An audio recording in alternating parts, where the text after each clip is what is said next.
Hi, it's me again with Corel Tips and Tricks. Somebody sent me this file.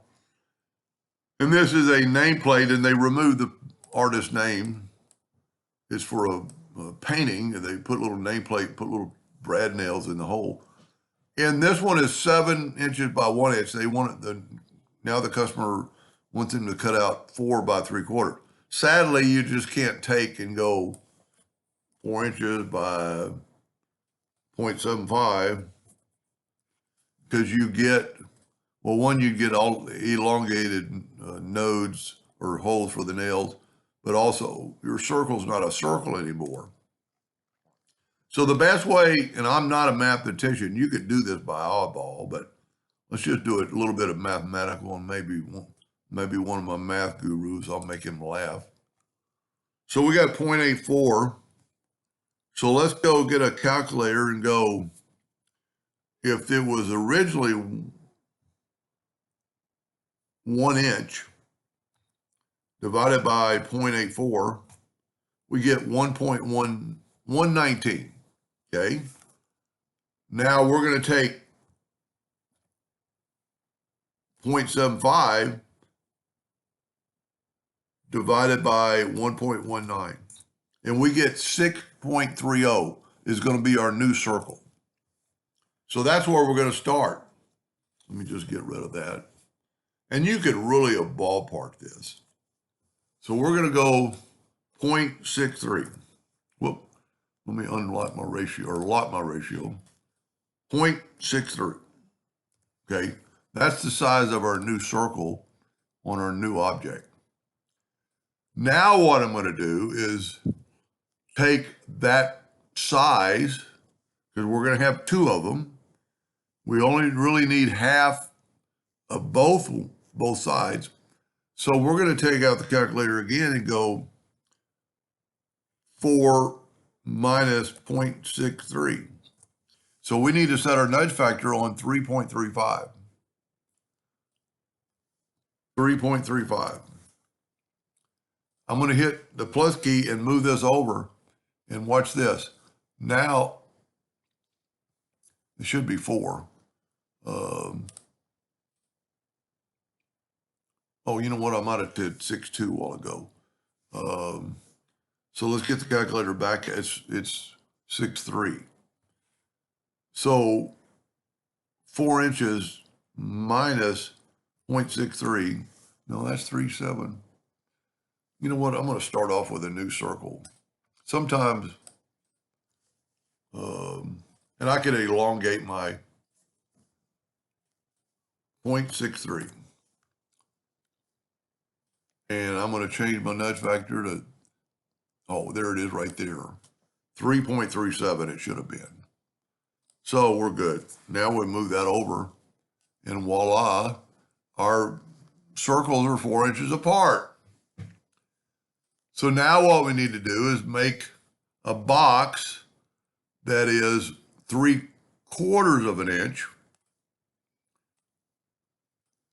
And you could do this any which way, 0.75.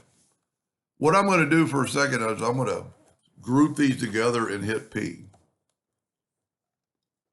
Then I'm going to hit P. So there's our new box. Couple of ways you could do, having trouble zooming. Couple of ways you could do this. I'm going to ungroup everything again. I just did that so they would move over. Let's take a 2-point line. And if you go right here and go near this circle, it'll snap to the center. Now, we know those are 3.37 apart. So there is basically our box. I'm going to go right through here and just swipe through and take the Smart Fill tool, fill that in. There is our new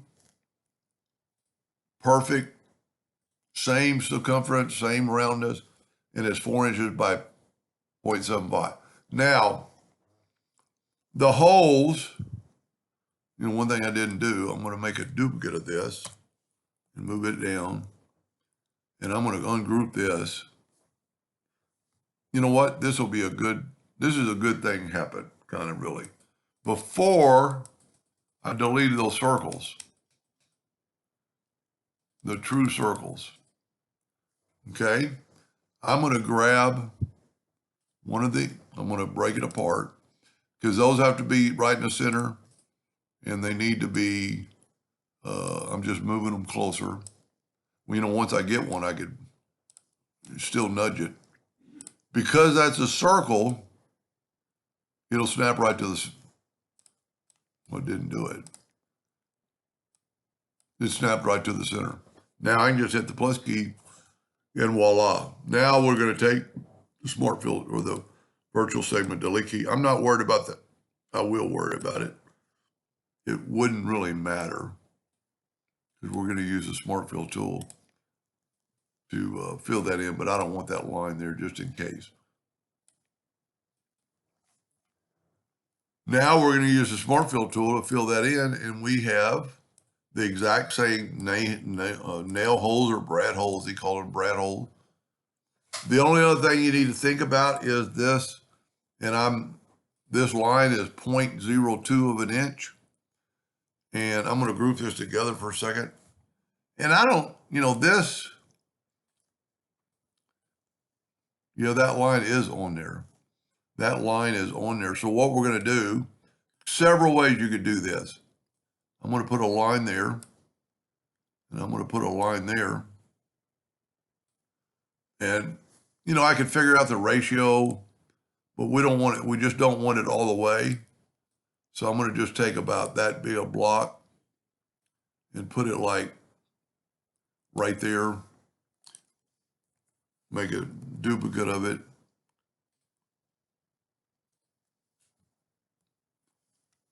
And see, we've lost our, there's probably, oh, you know what, it can be better. Let's just do this. Let's take a 2-point line. And let's put it right on that edge. See, you can't really snap to it unless you're got that 4-sided cross and it'll snap to it. All right, we've still got our nudge factor good. Now, but I want to change my nudge factor like to 0.125. And if he had to be more specific, he could, that's too much. Let's just go nudge 0.09 and move that line in. That looks good.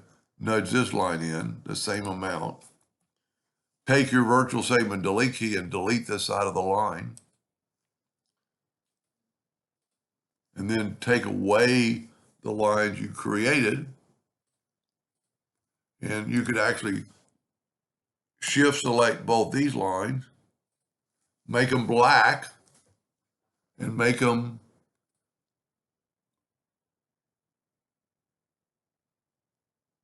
I think it was 0.02.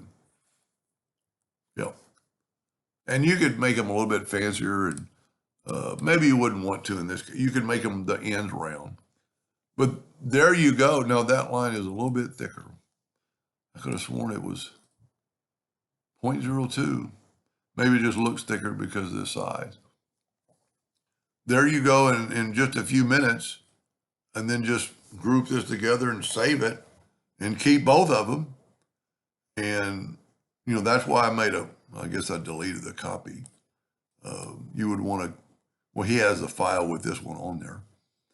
But it's just, the customer just needs it for a smaller picture. Anyway, I hope that helped a little bit to somebody, and thank you for watching.